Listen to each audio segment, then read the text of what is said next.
اللہم صلی علی محمد وعلی آل محمد وسلم تسلیما۔ بسم اللہ الرحمن الرحیم۔ السلام علیکم، میں ہوں محمد طیب ظاہر اور آپ دیکھ رہے ہیں میرا یوٹیوب چینل۔ ایک بہت ہی اہم ایشو، بہت ہی ایک سچویشن مزیدار ہوتی ہوئی نظر آ رہی ہے، اور کہہ لیں کہ جو نظریہ نواز شریف صاحب کا تھا، وزیر اعظم عمران خان صاحب بھی اسی نظریے پر چلتے ہوئے نظر آ رہے ہیں، اور وہ جو ایک پیج کا جو صفحہ تھا وہ شاید اس میں یا تو دراڑ پڑ گئی ہے، یا وہ پھٹ چکا ہے، یا وہ پھٹ رہا ہے، کیونکہ جو آئی ایس آئی کے حوالے سے جو جنرل فیض صاحب ہیں ان کو چینج کر کے ان کی جو ڈیوٹی ہے وہ پشاور میں لگا دی گئی ہے، کے پی کے میں۔ تو آئی ایس آئی کے لیے جو ہے وہ ایک ہی نام پاک فوج کی جانب سے دیا گیا، اور آئی ایس پی آر نے پریس ریلیز بھی جاری کر دی کہ یہی ایک نام ہوگا، جبکہ جو آئین کہتا ہے اس کے اندر 3 نام ایٹ لیسٹ ہونے چاہیے،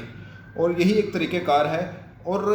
بڑی خطرناک قسم کی خبریں آ رہی ہیں کہ وزیر اعظم عمران خان صاحب نے کیبنٹ کے اندر بیٹھ کر یہ بات کی کہ یہ نہیں ہو سکتا کہ ایک نام پہ میں تجویز کر لوں، ہاں یہ 3 نام لے لیں، ان میں سے میں ایک نام جو ہے وہ سلیکٹ کر دوں گا۔ اسی حوالے سے کل بہت سے ایسے جرنلسٹ جو چاہتے ہیں کہ محاذرہ ہو اداروں کے بیچ میں، حکومت اور فوج جو ہے وہ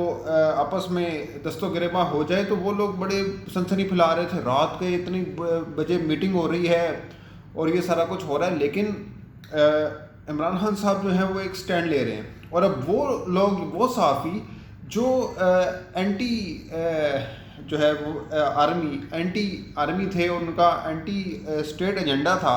وہ لوگ بھی کم از کم عمران خان کی اس بات سے ایگری کر رہے ہیں کہ یار ایٹ لیسٹ انہوں نے یہ ایک سٹینڈ لیا ہے، اور اس معاملے میں ہم ان کے ساتھ کھڑے ہیں۔ تو اب معاملہ اس طرح سے ہے کہ ابھی سچویشن بہت ہی کریٹیکل ہوتی نظر آ رہی ہے، اور ابھی خبریں یہ بھی گرم ہیں کہ آرمی چیف جو ہیں وہ گجرانوالہ جو ہے وہ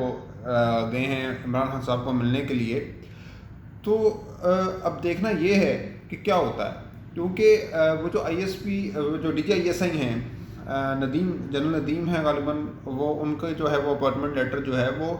آئی ایس آئی کی پریس ریلیز نے جاری کیا، جبکہ حتمی جو پریس ریلیز ہے وہ وزیر اعظم ہی جاری کرتا ہے، لیکن یہاں پہ سچویشن بہت ہی ڈفرینٹ جو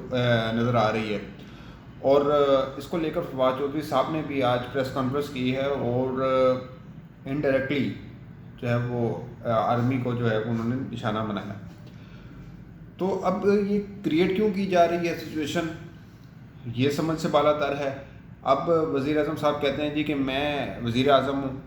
میں کٹ پتلی نہیں ہوں، یہ انہوں نے وفاقی کابینہ کے اجلاس کے اندر بات کی ہے، میں کٹ پتلی نہیں ہوں، میں اس طرح سے ڈکٹیشن نہیں لوں گا۔ تو ایک بار آپ کو یاد ہوگا پہلے بھی انہوں نے ایک سٹیٹمنٹ دیا تھا کہ جی میں جو ہے وہ آرمی چیف کو لگانے والا ہوں، میں اپوائنٹمنٹ کرنے والا ہوں، نہ کہ وہ میری اپوائنٹمنٹ کریں گے، میں ہی اتار سکتا ہوں، میں ہی لگا سکتا ہوں، وہ مجھے سو نہیں کر سکتا، وہ مجھے جو ہے وہ اتار نہیں سکتے آرمی چیف۔ مطلب کسی بھی آرمی چیف کی بات کر رہے ہیں، وہ موجودہ آرمی چیف کی طرف ان کا اشارہ نہیں ہوگا غالباً، لیکن بات یہ ہے کہ اب جو سچویشن بنتی جا رہی ہے وہ بڑی کریٹیکل، اور یہ وہی سچویشن ہے جس کا نعرہ ووٹ کو زد 2 سے شروع ہوا تھا نون لیگ کا، اور نون لیگ نے بھی یہی نعرہ لگایا تھا جی کہ یہ 72 سالوں سے ایسے ہو رہا ہے اور یہ ہو رہا ہے۔ حالانکہ مسئلہ کہاں آ رہا ہے، مسئلہ یہ آ رہا ہے کہ جہاں وہ اپنے مفادات دیکھتے ہیں پولیٹیشنز، وہ ادھر ان کا جھکاؤ ہو جاتا ہے، جہاں ہوا چل پڑتی ہے وہ اس کے پیچھے اس ہوا کے پیچھے چل پڑتے ہیں۔ تو اگر سٹینڈ لینا ہے، اگر نظریاتی بنا تو بسائے نظریاتی بن جائیں۔ اگر یہ ہے کہ اقتدار مدد سے لینا ہے اور بعد میں کہنا ہے کہ نہیں جی میں تو وہ کٹ پتلی نہیں ہوں اور یہ نہیں ہے وہ نہیں ہے، تو پھر یہ سوچ سمجھ کے آنا چاہیے۔ لیکن اب بہرحال عمران خان صاحب کہتے ہیں کہ جی جو بھی ہو جائے، میں یہ مجھے 3 نام آنے چاہیے، 3 نام آئیں گے۔ حالانکہ 6 اکتوبر کو یہ پریس ریلیز جاری ہو چکی ہے کہ D G I S I کون ہوگا، لیکن وہ عمران خان صاحب کہتے ہیں میں ایکسیپٹ نہیں کر رہا۔ یہی تو وجہ ہے کہ اتنی رات کی میٹنگ ہوتی رہی، اور اب بھی شاید یہی سمجھا رہے ہیں وہ کہ بھئی معاملات کو مل جل کر جو ہے وہ حل کرنا چاہیے۔ اور عمران خان صاحب کہتے ہیں کہ جی ابھی ہم ایک پیج پر ہی ہیں، لیکن جو معاملات ہیں وہ بڑے خطرناک سمت میں جا رہے ہیں، اور اگر اس ڈائریکشن میں گئے تو بڑا انتشار پھیل سکتا ہے۔ تو اب دیکھتے ہیں کہ حکومت اس معاملے کو کیسے ٹیکل کرتی ہے۔ تناؤ پیدا ہو سکتا ہے اداروں کے بیچ میں، لیکن بہرحال بات وہی آ رہی ہے کہ جو نواز شریف صاحب کا نظریہ تھا، اب نون لیگ یہی کہے گی کہ دیکھیں جی ہم تو بہت پہلے سے کہتے تھے، اب عمران خان صاحب کو اب بات سمجھ میں آئی ہے تو ہم تو بہت پہلے سے کہتے تھے. اب یہی وجہ ہے کہ شہباز شریف صاحب بھی اپنے معاملات سیدھے کرنے کے چکروں میں ہیں، بلاول بھی اپنے معاملات کو سیدھا کر رہے ہیں، اور وہ تو الیکشن کی تیاری پر بھی نکل چکے ہیں اگلے. تو اب دیکھنا یہ ہے کہ اگر کچھ انبن ہوتی ہے یا کوئی مسئلہ مسائل ہوتا ہے تو اگلے الیکشن میں اس کا کیا امپیکٹ پڑتا ہے. اب ظاہر سی بات ہے عمران خان صاحب کی نظریہ لے کے جا سکتے ہیں کہ جی میں کیونکہ اصول پر تھا، میں اصولی سیاست کر رہا تھا،